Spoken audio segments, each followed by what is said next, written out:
Saudara-saudara, mari kita bersama-sama buka kitab suci dari Yohanes pasal ke-15.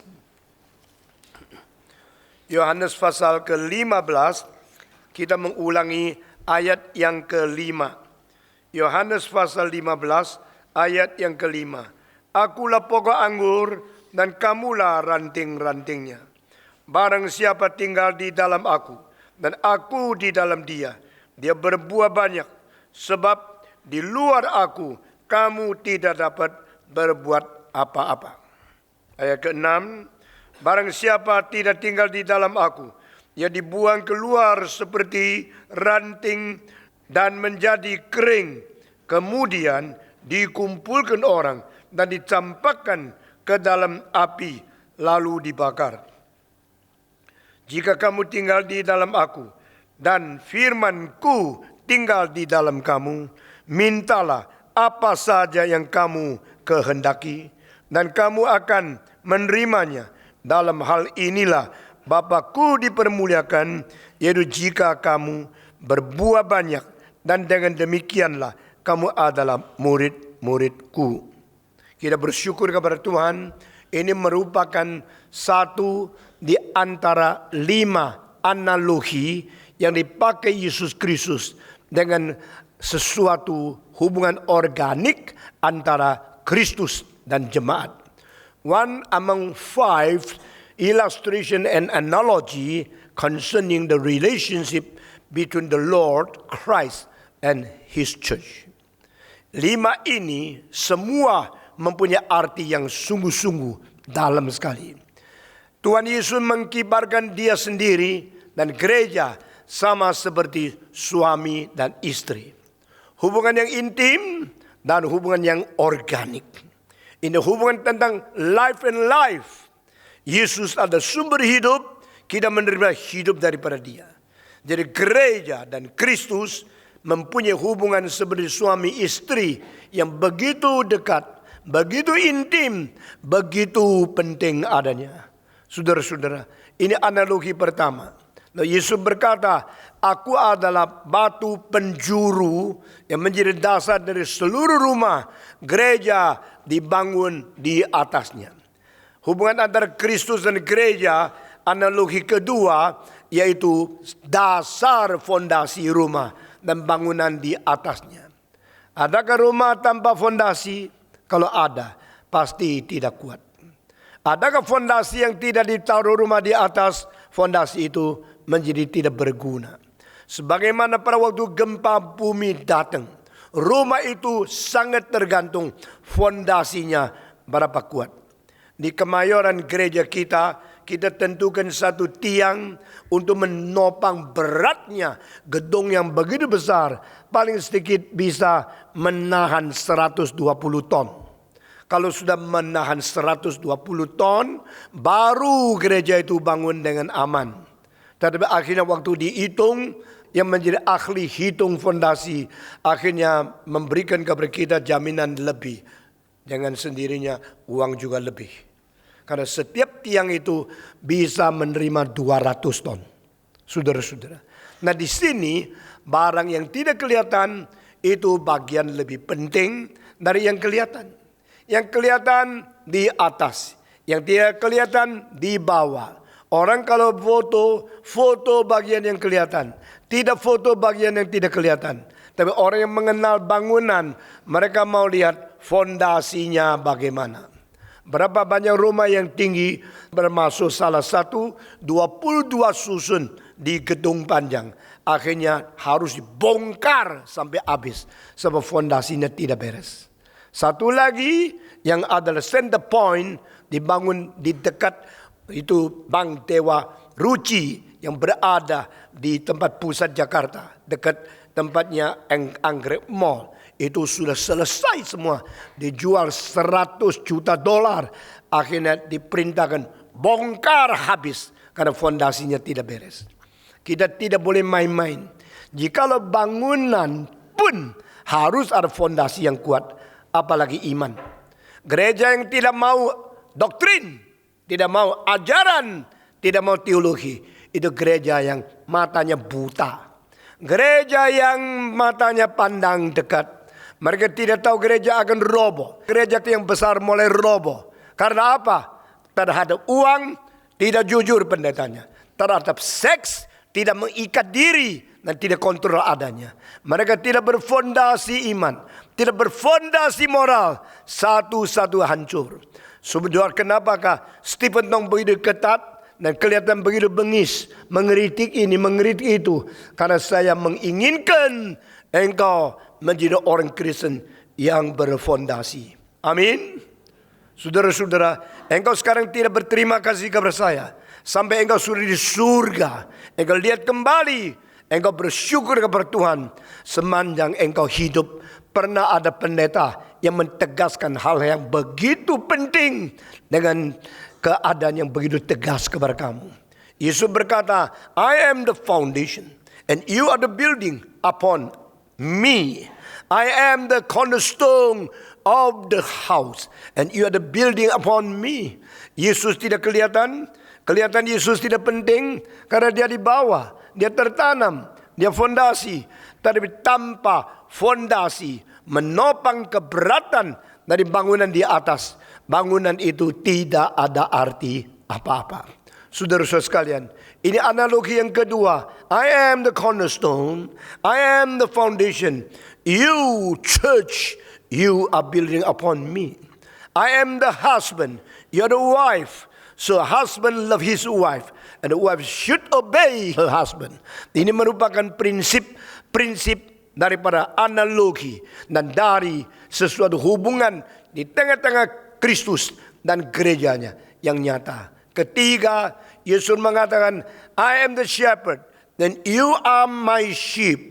Engkau adalah domba-dombaku, akulah penggembalanya. Saudara-saudara, semua domba akan pergi kemana? Domba akan pergi nowhere, tidak tahu kemana.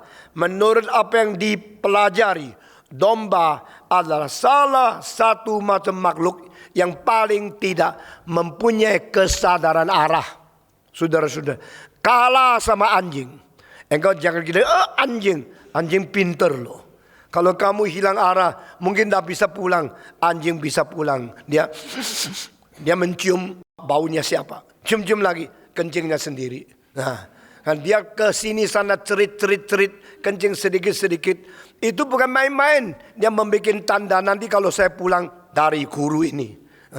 Kencingnya memberikan baunya memberitahu itu kencingnya dia. Dari sini tadi, jalan lagi. Di sini, pulang. 2 tahun yang lalu di London ada seekor anjing yang hilang. Pemiliknya susah sekali, nangis setengah mati karena anjing itu kesayangan dia. Saya kira papa mama mati pun dia tidak nangis kayak begini. Tapi anjingnya hilang dia nangis. Mendadak tengah-tengah dia nangis, anjingnya muncul di apartemennya. Dia kaget, loh engkau kok bisa pulang? Engkau tidak hilang ya? Anjing itu ikut dia masuk MRT di London. Sudah masuk MRT terus main-main. Waktu dia pulang banyak orang sudah naik, sudah keluar. Anjing itu belum keluar. Akhirnya betul-betul hilang. Tapi anjing itu akhirnya terus lihat-lihat pintu yang mana ya. Ini gerbang yang mana, stasiun yang mana. Dia dengan ciuman dia pulang. Saudara-saudara, Spurgeon mengatakan, Alkitab berkata, kita seperti domba. Masing-masing berjalan kepada jalannya sendiri. All we like sheep was gone astray. Everybody turn his own way. Masih ingat lagu Mesias? All we like sheep has gone astray. Didam-dam. Itu adalah soprano. Tan tan tan tam tim tam tim tam tam pam pam pam pam pam. Itu adalah bariton. Kenapa Handel tulis secara ini? All we like sheep seperti unison. Seperti ritma yang sama. Tapi pada waktu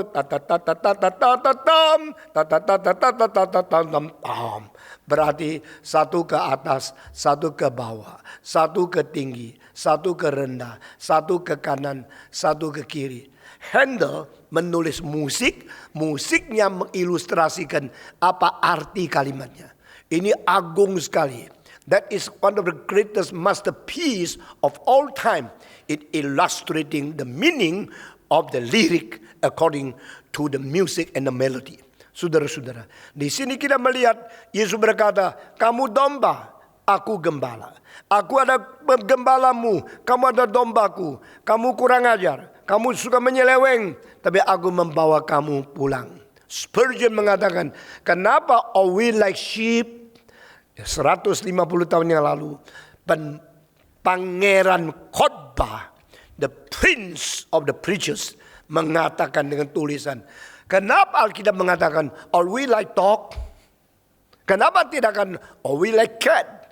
Kenapa Spurgeon mengatakan, are we like sheep? Because dog and cat knows better the direction to return to his house. But sheep, never.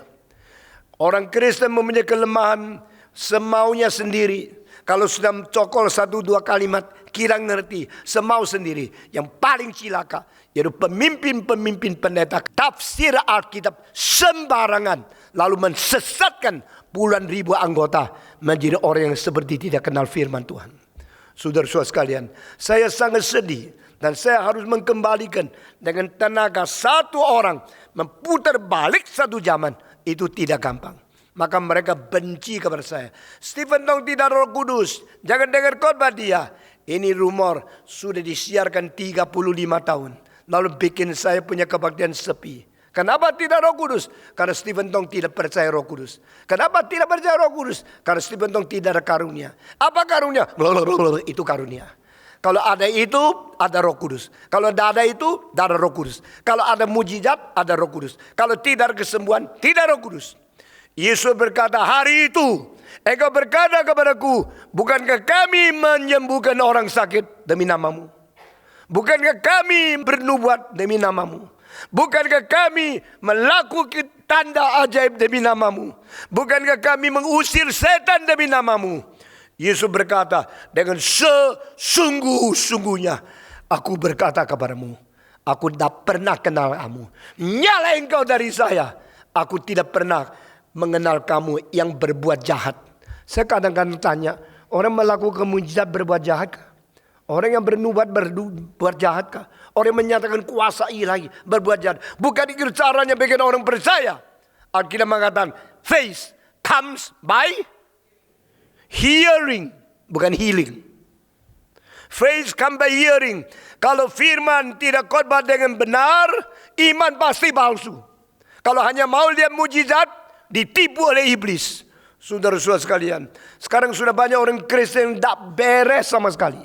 Sama sekali menyeleweng, tapi tidak sadar. Mereka menurut kemauan sendiri. Menurut saya, ini ayat mesti begini. Asal teriak keras sedikit, dia anggap itu Roh Kudus. Tapi tidak peduli engkau teriak berapa keras, pakai loudspeaker berapa besar, yang salah tetap salah. Maka satu hari Tuhan akan mengadili pendeta lebih daripada mengadili majelis. Tuhan akan mengadili pengkhotbah lebih daripada mengadili orang Kristen biasa. Karena the judgment of God will start from the church. And the judgment of the church will start from the leader. Jangan banyak orang ingin menjadi guru, karena mereka akan menerima hukuman lebih berat. Saudara-saudara sekalian, kalau engkau tidak mau dihukum Tuhan, tidak mau dengar khotbah yang penting, tidak mau dimarahin oleh pendeta yang jujur, engkau akan dihakimi. Ini bukan main-main. Allah berkata, saya kirim Yeremia, kau siksa dia, saya serahkan engkau di bawah Nebukadnezar. Ini caranya Tuhan. Tuhan mau membecut, mau menghajar kita dengan hambanya, dengan nabi. Engkau tidak mau dengar, oke. You tidak mau dengar, you benci hambaku. Engkau tidak suka dengar khotbahnya karena terlalu keras. Engkau tidak tahu kalau masa hidupmu masih saya kirim hamba yang keras menurut engkau. Engkau mesti tahu itu cinta kasih. Tapi kalau engkau tidak mau, engkau maunya enak-enak. Kalau percaya Tuhan, jadi orang kaya. Di mana ayatnya? Coba cari di mana ayatnya. Kalau percaya Tuhan, tak akan sakit. Pendeta-pendeta matinya ketabrakan atau sakit. Pendeta-pendeta yang mengatakan segala doa disembuhkan, segala doa dikabulkan. Mereka waktu matinya itu mati apa? Tetap sakit. Tapi tidak mau kasih tahu sama orang lain. Itu pura-pura. Itu penipu. Saudara-saudara. Yesus Kristus berkata, jikalau engkau tidak menjalankan perintahku, engkau tidak mengasihi aku. Dan saudara-saudara, semua perkataan tentang doa minta apa saja akan diberikan, itu penipuan. Kalau doa minta apa saja akan diberikan, tanya apa saja itu apa saja. Apa saja ya apa saja. Kalau begini saya minta doa minta nyonya 3, boleh nggak? Jawab. Bolehkah saya minta lotre, boleh menang nomor 1? Itu nanti kalau betul nomor 1 engkau menang, uang yang dari keadaan tidak beres itu akan menjadi jerat untuk mengikat engkau dan anak-anakmu, dan itu akan menjadi kecelakaan besar untuk keluargamu. Saudara-saudara, uang yang dari keringat itulah uang yang berharga. Uang dari kerja berat itu uang berkat dari Tuhan. Engkau akan makan sesuatu daripada keringatmu. Engkau akan makan sesuatu dari jerih payahmu. Inilah janji berkat dari Tuhan. Tapi uang dari lotre, dari perampokan, dari penipuan, dari sesuatu perdagangan yang tidak jujur, dari main saham, itu sangat bahaya. Saudara-saudara, jangan main-main. Mari kita menjadi orang yang stabil, taat kepada Tuhan. Jangan gone astray. Yesus memberikan sesuatu analogi yang ketiga. I am your shepherd. You are my sheep. Engkau adalah domba. Domba dengar suara gembalanya. Domba taat kepada perintah gembalanya. Domba mengikut jejak kakinya. Saya sudah berkhotbah kepada engkau begitu teliti daripada Yohanes 1 ayat demi 1 ayat. Terimalah itu sebagai makanan yang meskipun pahit tapi menyembuhkan penyakitmu. Engkau kalau tidak terima, tidak menghargai, tidak mengindahkan, saya akan melepaskan engkau supaya dihukum oleh Tuhan. Saudara-saudara, inilah pemimpin yang harus bertanggung jawab. Ini pendeta yang menghardik dan mendisiplin murid-murid Tuhan. Karena Tuhan kita gembala dan kita domba-domba. Jadi di sini analogi sudah 3. Saya adalah suami, gereja adalah istri. Saya adalah fondasi, gereja adalah bangunan. Saya adalah gembala, kamu adalah domba-domba. Jangan sesat. Keempat, Yesus berkata, saya adalah pohon, engkau adalah carangnya. Saya adalah pokok anggur yang sejati. Engkau adalah ranting-ranting di luar daripada saya. Engkau harus gabung selalu dengan saya. Ini yang keempat. Dan yang satu lagi, saya sementara lupa sedikit. Saudara-saudara, Yesus memakai 5 analogi membicarakan organic relationship between Christ as the master and the Lord of the church with his disciples and his Christian as those who belong to him. Saudara-saudara, Yesus Kristus dengan analogi-analogi ini membawa kita erat kepada dia. Dan dalam fasa ini dia berkata bahwa ranting itu kalau milikku tetapi tidak berbuah, saya akan potong, buang dia. Kalau milikku berbuah, akan potong bersih dan membuat dia berbuah lebih banyak. Saya sudah berkata kepada saudara, ranting yang dimiliki Tuhan tetapi tidak berbuah, dipotong. Kenapa milik Tuhan tidak berbuah? Bagaimana bisa jadi milik Tuhan tetapi tidak berbuah? That is a natural belonging. Natural belonging, you belong to God simply because you are created by Him. Engkau dicipta oleh Tuhan, maka engkau milik Tuhan. Tetapi relasi dimiliki oleh Tuhan hanya relasi karena ciptaan. Engkau belum pernah mengalami keselamatan. Engkau belum pernah mengalami pertobatan. Engkau belum pernah mengalami hidup baru yang diberikan oleh Roh Kudus. Itu sebab nature belonging is the first layer, the first classification.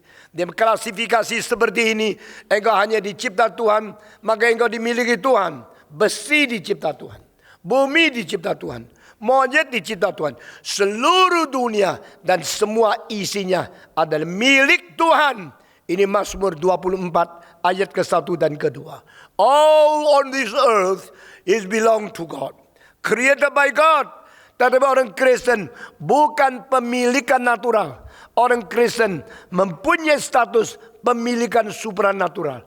We are supernaturally belong to Jesus Christ because we are recreated in Jesus Christ. Di dalam Efesus pasal 2 ayat 10 dikatakan, kita semua ada karya Tuhan Allah yang dicipta di dalam Kristus. Recreated, not the first creation, but the second creation. We recreated again. We are created in Jesus Christ, not in Adam. In Adam, the first creation. In Christ, second creation. In Adam, belongs to him naturally. In Christ, belongs to God supernatural. Saudara-saudara, kita bersyukur kepada Tuhan. Setelah kita mendapatkan hidup yang baru, setelah diperanakan pula, sekarang kita milik Tuhan.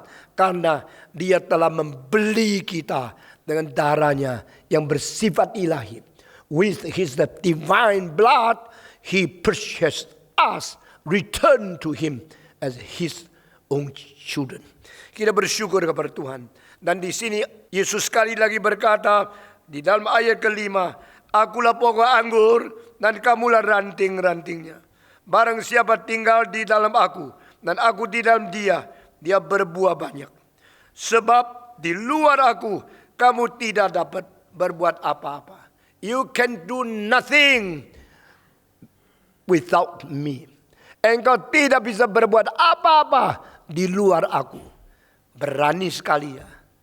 Yesus satu-satunya orang berani mengatakan kalau tidak ada saya, kamu nothing. Yesaya tidak pernah katakan kalimat ini. Yeremia, Daniel, Yeskiel, Sefania, Yunus, Nahum, Habakuk, Sakaria, Mariaki, semua nabi tidak pernah mengatakan kalimat seberat ini. If you without me, you can do nothing. Kamu akan menjadi nihil, kami akan menjadi kosong. Karena di luar aku engkau tidak berbuat apa-apa. Kalimat yang berat seperti ini di seluruh dunia cuma muncul 2 kali.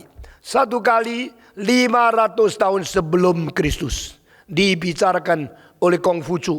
Satu kali setelah Konghucu 500 keluar dari mulut Yesus Kristus anak Allah. Bedanya cuma sedikit. Dan kalimat itu dari Konghucu adalah Dao Zhe Yi Bu Ke Xu Yu Li Ye. You cannot depart from Tao for even only 1 second. Saudara-saudara. Only 1 moment. Only 1 second. So short a term, you must not depart from Tao. Konghucu tidak mengatakan, tinggalkan aku. Siapa dia? Dia cuma Konghucu. Ya. Dia cuma seorang namanya Kong. Ya. Famnya Kong namanya Fucu. Namanya Konghucu. Konghucu tidak berhak. Konghucu tidak berani mengatakan kalimat ini. Karena dia adalah seorang manusia biasa. Kalau engkau tidak ada dia, engkau tetap hidup baik-baik. Tapi kalau engkau tidak ada firman, engkau bahaya. Maka firman yang menentukan hidup matinya manusia. Firman yang menjadi dasar makna kehidupan manusia. Konghucu mengerti sampai sedalam ini. Ini luar biasa. Karena filosof yang lain, Lao Tzu, Mencius, Muti, dan semua filosof yang lain sepanjang sejarah di Timur, di India, di Greka, tidak pernah ada orang berbicara tentang hubungan hidup manusia dengan logos, yaitu firman, yaitu Tao. Tao Zhe Yi Bu Ke Xu Yu Li Ye.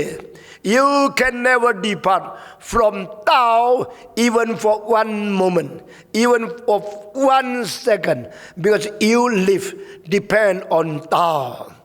Tao 是我们生命的根源，道是我们生命的基础，你不可离开道，1分钟都不可以离开，所以叫做道则已，不可须臾离也。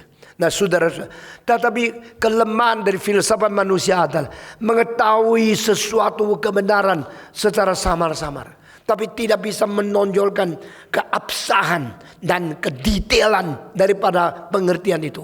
Dan kalau tanya Konghucu, tidak boleh meninggalkan Tao. Iya, tidak boleh. Karena apa? Tao itu firman. Firman itu penting. Firman itu kebenaran. Engkau kalau hidup lepas dari kebenaran, engkau tidak bisa apa-apa. Kalimatnya mirip. Tapi kalau ditanya, Konghucu coba tanya, yang disebut firman, yang menjadi dasar manusia, itu apa sih? Yang menjadi firman, yang menjadi pokok manusia, itu apa sih? Kenapa kita tidak boleh lepaskan dia dari sebentar? Konghucu mengatakan, I don't know. I only know you cannot depart from Tao. You cannot depart from truth. You cannot depart from the Logos. But what is Logos? You guess yourself. I don't understand. I cannot tell you. Saya tidak bisa memberitahu karena saya sedang mencari. Kalau satu hari pagi-pagi saya mengerti firman itu, malam itu mati, saya sudah kamguan. Saya sudah rela. Tell me what is truth.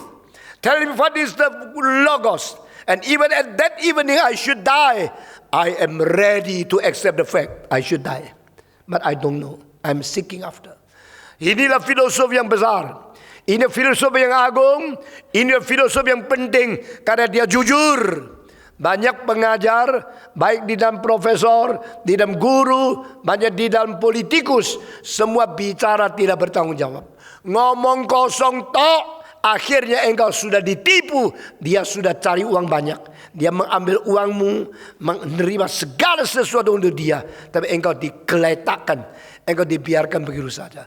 Jesus berbeda, Konghucu berbeda.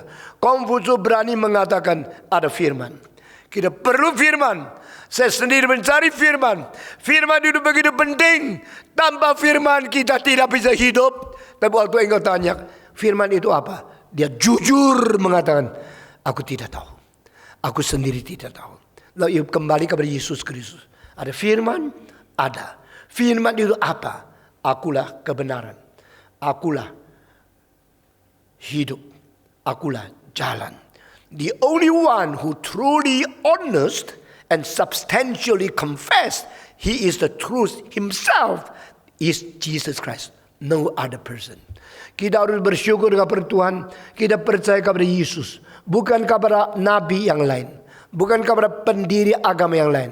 Bukan percaya kepada pendeta-pendeta yang tidak bertanggung jawab. Kita percaya kepada satu-satunya pemimpin yang paling jujur sepanjang sejarah, anak Allah yang tunggal, Yesus Kristus. I am the way, I am the truth, and I am the life. No one come to the Father but only through me. Hanya melalui aku yang kembali kepada Tuhan. Dan di sini dia mengatakan dengan berani luar biasa, engkau meninggalkan aku, engkau tidak bisa berbuat apa-apa. Saudara-saudara, engkau kenapa harus bersandar pada Yesus baru bisa berbuat apa-apa? Bukan banyak orang bukan Kristen tapi menjadi orang kaya. Bukankah banyak tidak menjadi Kristen menemukan dalil-dalil daripada kosmos? Bukan banyak orang yang tidak percaya Yesus Kristus sukses di dalam karirnya, meninggalkan Yesus tidak berbuat apa-apa. Tafsirlah istilah ini dengan baik. Karena Yesus adalah sumber hidup, sumber kebenaran, dan sumber jalan kembali kepada Allah. Tidak bisa berbuat apa-apa. Bersangkut paut dengan wilayah who Jesus is. What is the position of Christ in between human being and God? He is the only mediator. In this case, you can do nothing. Even you can earn a lot of money. We can achieve in your career in academic study. You can do so many big enterprise in the world. But you should know they are all common grace. Common grace is differentiated from the saving grace. Common grace is given to everybody naturally. But saving grace is given only to those who accept Jesus Christ as a personal Savior and believe His gospel. He believe His death, the substitutive death, and His the resurrecting power. Saudara-saudara, kita bersyukur kepada Tuhan. Yesus berkata, "Hai orang Kristen, tinggalkan aku, engkau tidak bisa berbuat apa." Artinya apa? Kalau engkau mau hidup limpah, kalau engkau mau hidup berbuah, kalau engkau mau hidup memuliakan Tuhan, engkau harus senantiasa bergabung dengan Kristus. Seperti ranting yang lengket pada pohonnya.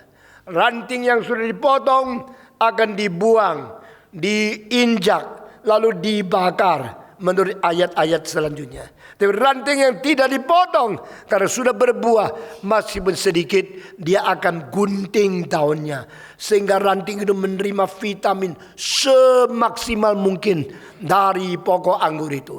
Dia akan menerima gizi, nutrisi, vitamin yang bikin dia kuat, subur. I come to give you life. I come to give you life abundantly. Aku datang memberikan hidup, bahkan memberikan hidup yang berkelimpahan. Saudara-saudara, mengapa ada orang Kristen yang terus berbuah? Sepanjang hidup berpuluh-puluh ribu orang adalah buah dia mengabari Injil, memperkenalkan Kristus kepada orang lain.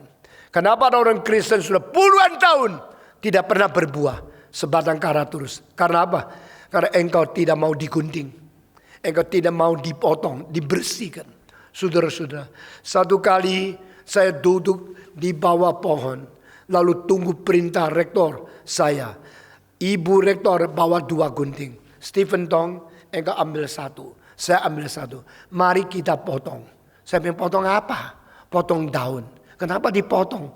Daunnya bagus, hijau-hijau. Begitu dia bilang, taat saja sama saya. Waktu itu saya masih muda, baru umur 23. Lalu ibu rektor potong, saya ikut potong. Dia potong berapa, saya ikut potong berapa. Waktu saya potong, aduh hati saya ngeres. Daunnya dipotong-potong. Kalau engkau rambut dipotong susah kan? Alis dipotong lagi lebih susah kan? Lalu seluruh badan bulunya semua dipotong. Sudah begini kukunya dipotong, dicongkel keluar. Lalu engkau punya kulit dilepas. Engkau pasti cerat-cerit nangis bukan? Saudara-saudara, carang-carang yang daunnya sudah bagus, sudah subur, jeret. Kalau saya ada ranting itu, terus saya lihat saya dipotong, terus saya akan, ayo, sakit sekali, jangan potong. Saudara-saudara, tapi saya berkata kepada saudara, sebagai orang Kristen, engkau tidak mau dipotong, engkau tidak bisa berbuah banyak. Kenapa banyak orang Kristen tidak mau dipotong? Karena mereka menyayangi keutuhan naturalnya sendiri. Mereka lebih mencintai kelebihan-kelebihan yang ada pada mereka. Dan tidak mau didisiplin oleh Tuhan. Tidak mau dipotong oleh Tuhan. Akhirnya mereka tidak bisa jadi. Saudara-saudara, orang yang sekolah di teologi kalau mereka angkanya tinggi, akademiknya kuat, jangan kira sudah bisa menjadi hamba Tuhan. Jangan kira kalau studinya beres sudah boleh berbuah banyak. Kecuali mereka mau dipotong. Potong sombongnya. Potong arogansinya. Potong kekuatan yang bersandar kepada diri. Potong kurang iman tapi membanggakan keluarganya kaya. Ini semua dipotong. Dipotong habis. Sesudah itu engkau tidak lagi bersandar kepada manusia. Tidak lagi bersandar kepada harta. Tidak bersandar kepada kebolehanmu, bakatmu, karuniamu, talentamu. Engkau berkata, Lord, I have nothing now. I only depend on you. I only look upon you.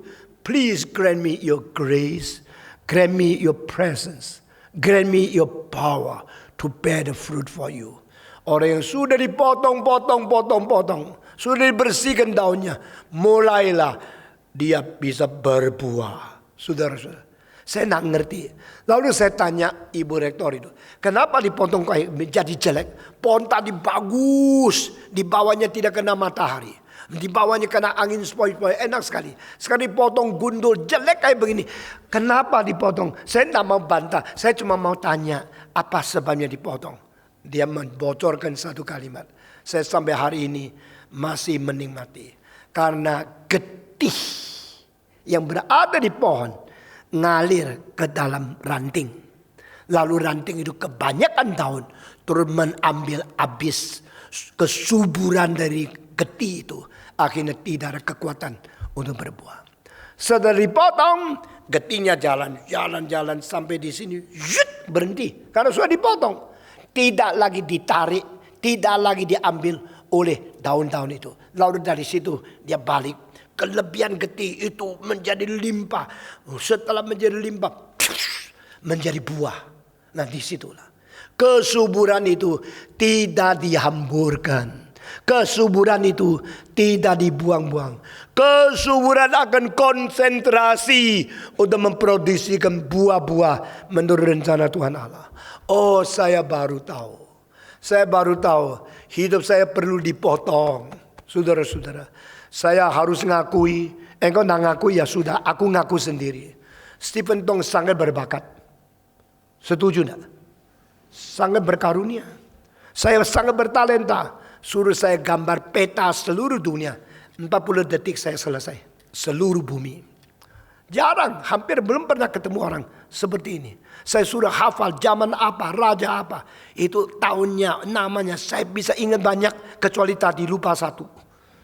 Saudara-saudara, karena sudah umur 72, engkau jangan ketawa. Waktu engkau umur 72, mungkin engkau lupa 4. Nah, saudara-saudara.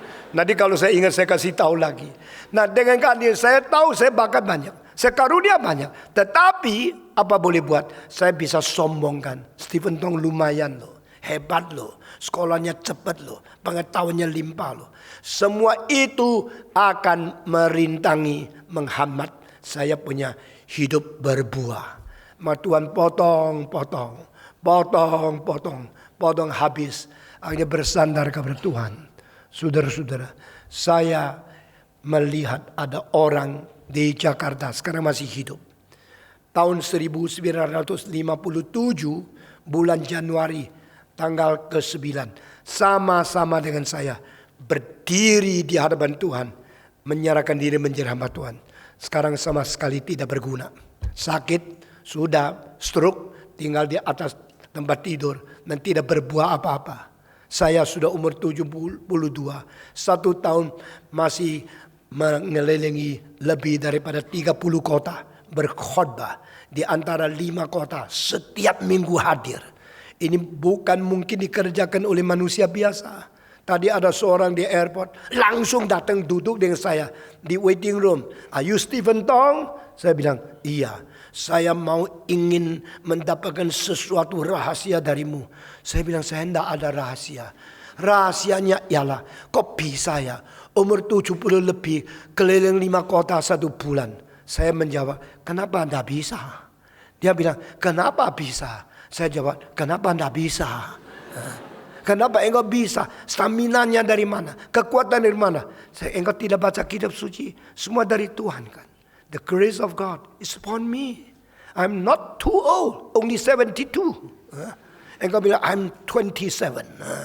Engkau 27 tidak bisa kerjakan. Saya 72 bisa kerjakan. Saya bersandar kepada dia. Tuhan potong kecongkakanku, potong kemalasanku, potong kelebihanku, potong kebanggaanku. Saya akhirnya nothing to boast, only Christ. Only Christ.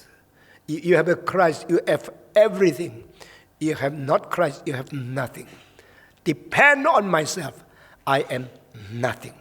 Depend on Him, I could become everything. Di dalam Filipi, Paulus berkata, to depend on the one above, I can do everything. Bersandar kepada Dia yang menguatkan saya di dalam diri saya bisa berbuat segala sesuatu. Mengapa berbuah? Karena daunnya sudah potong habis. Kenapa berbuah? Getinya tidak dihamburkan di dalam kemewahan, kehebatan dirimu sendiri. Saudara-saudara, perempuan yang cantik kebanyakan tidak punya pengetahuan banyak. Karena saban hari lihat kaca, maka tidak ada waktu lihat buku. Manusia pria yang ganteng selalu main seks karena terlalu laku. Maka mereka tidak sungguh-sungguh bekerja atau studi. Karena mereka suka pacaran. Kenapa? Daunnya terlalu lebat, daunnya terlalu banyak, lalu hamburkan di situ, mewah-mewah, senang-senang, duniawi. Tidak ada kekuatan untuk bersandar kepada Tuhan untuk berbuah. Saya mau tanya, sudah berapa banyak waktu yang kau hamburkan selama hidup di dunia ini? From your youth until now, from your teenagers until now, when you grow up until now, how much time had you wasted not for glorifying God? Potong yang dibersihkan yang daunnya dibersihkan, ranting itu akan berbuah lebat. Saya tantang pemuda-pemudi, mau tidak menjadi orang Kristen yang berbuah lebat? Mau tidak? Kalau mau dah buang daun-daun yang tidak perlu. Yesus berkata di sini ayat kelima, akulah pokok anggur itu. Nah Yesus berkata ayat kelima juga, kamu adalah ranting-rantingnya, aku adalah pokok anggur, dan kamulah ranting-rantingnya. Barang siapa tinggal di dalam aku dan aku tinggal di dalam dia, consistently abide in Jesus Christ. Apa artinya? Pikiranmu jangan meninggalkan Tuhan. Segala sesuatu kembali kepada hubungan dengan Tuhan. Waktu engkau digoda dengan buku porno, cepat tinggalkan, cepat ingat Tuhan. Udah engkau digoda oleh perempuan yang tidak beres, cepat berhenti, cepat ingat Tuhan. Udah engkau sedang didistracted, engkau sedang dialihkan kepada sesuatu jalur rel yang tidak beres, engkau cepat ambil keputusan, kembali kepada Tuhan. Abide in Jesus Christ always. Amin. Sering kembali kepada Tuhan, sering ingat Tuhan, sering kembali memikirkan tentang cinta kasih Tuhan, rencana Tuhan, kehendak Tuhan, pimpinan Roh Kudus, firman Tuhan. If I keep your word in my heart, I will cleanse my behavior. I will cleanse my work. I will cleanse my all deeds. Saudara-saudara, jikalau aku menyimpan firman-Mu baik-baik di dalam hatiku, aku akan membersihkan hidupku, membersihkan kelakuanku. Begitu banyak pemuda-pemudi, kelakuannya sangat jijik, sangat najis, sangat menyeleweng, sangat kurang ajar, sangat berontak kepada Tuhan. Karena apa? Mereka lebih suka dengar suara iblis, lebih suka digoda oleh dunia, tapi tidak kembali kepada Tuhan. Abide in me. If you always abide in me, and my word, and my commandment abide in you, then you will bear fruits. Janji dari Tuhan. Suatu hari saya dengar satu suara yang sangat menggerakkan saya. Yesus Kristus berhak memiliki segala sesuatu, tetapi dia buang segala sesuatu demi kerajaan Allah. Maka dia adalah satu-satunya. Waktu kembali ke surga, he holds nothing on this earth. Yesus tidak memiliki apa-apa di dunia, karena seluruh hidupnya untuk Tuhan. Tapi kita terlalu banyak yang kita ingin, kita ambil, kita cengkram, kita ambil untuk menjadi milik kita. Akhirnya kita tidak bisa menerima berkat besar dari Tuhan. Saudara-saudara, Andrew G. berkhotbah pada waktu saya umur 21. Monyet kalau naik pohon, ini lucu sekali ya, dengar baik-baik ya. Monyet kalau naik pohon, dia lihat banyak buah, dia ingin sekali, dan ambil, sudah ambil lagi. Tangannya cuma 2, kantongnya tidak ada. Ya. Sudah ambil, taruh mana? Taruh ketiak. Ya. Simpan 1 apel, sudah taruh di sini, dia petik lagi. Untuk petik lagi, tidak ada kantong, taruh ketiak sini. Waktu taruh ketiak kedua, apel ketiak pertama jatuh. Dan dia terus ambil. Waktu turun, sisa 2.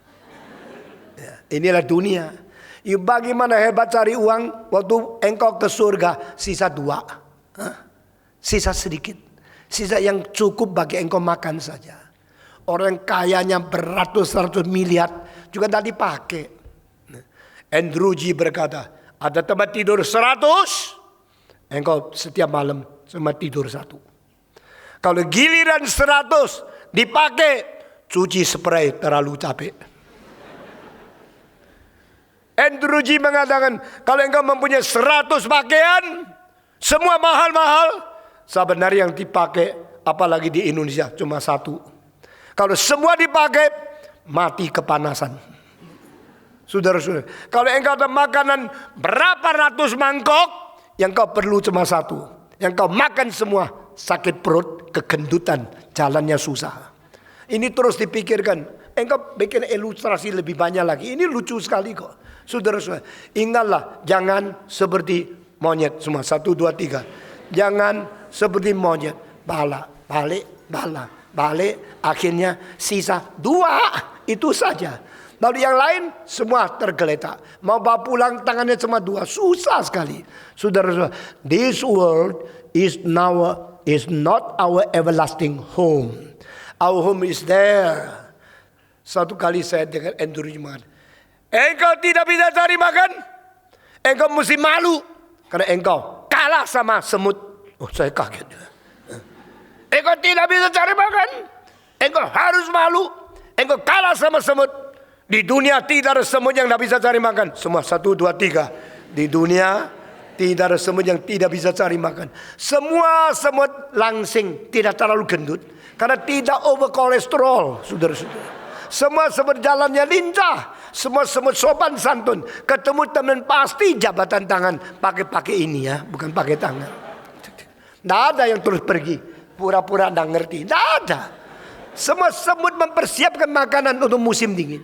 Ini Tuhan Yesus mengajar kepada kita. Dan di dalam Amsal, lihatlah gerak-gerik semut. Engkau harus belajar. The ants, semut itu adalah profesorku. Semua 1, 2, 3. Semut adalah, bukan ya, bukan profesormu. Mendidik aku bagaimana mandiri, bagaimana bekerja, bagaimana bisa hidup tanpa bersandar kepada yang lain. Karena God created me so. Saya sebelum ke Indonesia umur 9, terakhir kali berada di rumah saya di Amoy yang 4 susun tingginya. Dulu papa saya mempunyai 24 gedung yang setiap gedung 17 kamar. Papa saya dulu orang kaya. Tapi pada dia mati, kita mulai menjadi sulit, ekonomi mulai sulit. Itu memang kehendak Tuhan. Supaya Stephen Tong dilatih di dalam kemiskinan bersandar kepada Tuhan. Tidak diwarisi. Dan waktu itu tidak mungkin diwarisi. Karena zaman 49 komunis datang. Semua disita sama pemerintah.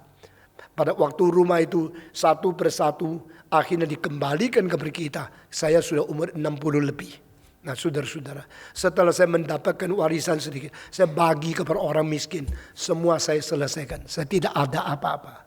Uang yang saya terima satu kali paling banyak daripada warisan orang tua adalah $3.600. Dan uang itu saya persembahkan untuk pekerjaan Tuhan. Saudara-saudara sekalian, Andrew G. berkhotbah seperti, lihatlah semut. Kalau engkau tidak bisa cari makan, engkau kalah sama dia. Saya ingat. Nah sebelum kami pergi dari Xiamen, pergi ke Surabaya, naik kapal namanya Cicalengka, yaitu 8.000 ton. Kita 14 hari di tengah-tengah laut. Saya waktu umur 9,5 sampai di Surabaya. Nah terus sampai sekarang di Indonesia, saya mengingat kalimat khotbah terakhir sebelum kita meninggalkan kota Xiamen. Pendeta saya kumpulkan kita bikin kebaktian rumah tangga di atap lantai keempat. Malam-malam melihat bintang dan lihat bulan terang sekali. Di malam-malam itu dia berkhotbah. Di tengah-tengah khotbah saya dengar satu kalimat. Khotbah umur 9 dengar, ingat sampai umur 72. Dah rugi kan? Ya. Saudara-saudara sekarang ngajar sekolah minggu. Jangan takut ya. Apa yang mereka dengar, mereka ingat sampai umur 74. Lebih tua dari saya. Waktu itu ada kalimat pendeta bilang, kalau engkau menerima anugerah Tuhan, tidak berterima kasih kepada Tuhan, engkau kalah sama ayam.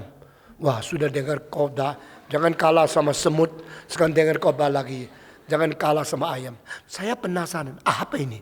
Khotbah jangan kalah sama ayam. Coba lihat, ayam kalau makan bagaimana? Lihat enggak? Saya waktu umur 9, saya ingat ayam gimana? Saya pikir, ayam kalau makan, ya gini. Tapi pendeta bilang tidak. Ayam satu kali makan, cuk. Makan. Dia mengatakan kalimat saya sampai sekarang tidak ngerti. Kita makan, sebelum makan doa dulu. Ayam sesudah makan bersyukur kepada Tuhan. Jadi ayam kalau sudah makan satu, cuk. Puji Tuhan. Nah makan lagi, puji Tuhan.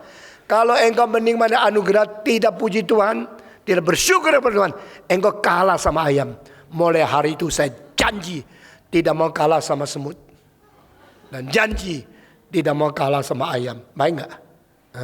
Semut bisa cari makan, ayam bisa bersyukur kepada Tuhan. Tapi orang Kristen banyak yang tidak bisa cari makan. Terus minta dibantu. Makin minta dibantu, makin lemah. Makin minta dibantu, makin menjadi miskin. Saudara-saudara, engkau mesti bisa cari makan sendiri. Jangan kalah sama semut. Engkau bisa bersyukur kepada Tuhan. Jangan kalah sama ayam. Dan kita menjadi orang yang beres di hadapan Tuhan. Yesus Kristus berkata, engkau jangan meninggalkan aku. You abide in me. And let my word abide in you. And you will bear more fruit. Orang yang menjalankan kehendak Tuhan. Orang yang menjalankan firman Tuhan. Orang yang mentaati perintah Tuhan. Tak mungkin ditinggalkan oleh Tuhan. Amin. Tuhan berkata, engkau berada di dalamku, aku berada di dalammu, maka engkau akan berbuah lebat. Ingat, jadi orang Kristen yang beres. Jadi pengikut Tuhan yang setia. Jadi orang yang mendengar firman Tuhan. Dengarkan semua kalimat dari perkataan. Tidak ada satu orang yang mendengar dan mentaati firman Tuhan akhirnya menjadi rugi. Tidak ada. Tidak ada satu orang yang mengikuti prinsip Alkitab akhirnya menjadi hidup kosong. Tidak mungkin. Karena di dalam firman Tuhan penuh dengan bijaksana. Di dalam firman Tuhan penuh dengan kekuatan vitalitas di dalam hidup manusia. Engkau mengikuti, mentaati perintah Tuhan. Engkau pasti hidup kaya. Hidup berbuah. Bukan kaya raya. Mencukupi dirimu dengan penuh syukur kepada Tuhan. Tuhan yang memanggil Abraham. Kalimat pertama. Saya tidak kasih tahu engkau kemana. Dan waktu Abraham taat firman Tuhan. Akhirnya waktu dia mati. Limpah masuk ke dalam kerajaan Allah. Lot. Yang hitung-hitung untung ruginya saya.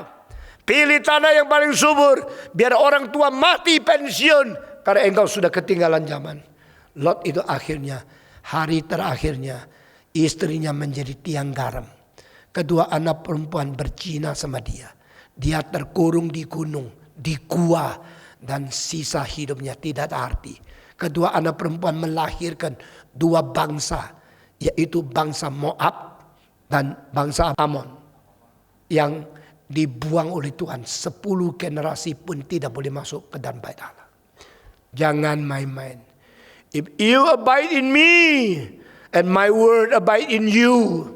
If you obey me as my sheep, you listen to my voice, you obey my commandment, I will with you. You will bear fruit for me. Itu janji Tuhan. Hari ini saya khotbah sampai di sini. Kiranya Tuhan memberkati kita dan mengerti firman minggu demi minggu makin mendalam. Mari kita berdoa. Bapa di dalam surga, di dalam perjalanan manusia, perjalanan dunia yang sangat-sangat panjang ini, kami tidak berani bersandarkan kepada diri sendiri. Kami akan terus-menerus mengikuti Tuhan, melihat pimpinan dan jejak kaki Roh Kudus, arah dari Tuhan, sehingga kami tidak menyeleweng, tidak sesat. Kami akan taat kepada Tuhan. Kami akan selalu tinggal di dalam Tuhan, dan firman-Mu selalu tinggal di dalam kami, sehingga kami menjadi ranting yang terus berhubung dengan Kristus, ranting yang mau dibersihkan, ranting yang dipotong daun-daunnya, ranting yang mengkonsentrasi untuk menerima berkat dari Tuhan, lalu berbuah lebat untuk memuliakan nama Tuhan. Dengar doa kami yang kami panjatkan dalam nama Yesus Kristus, penebus dan juru selamat kami yang hidup. Amin.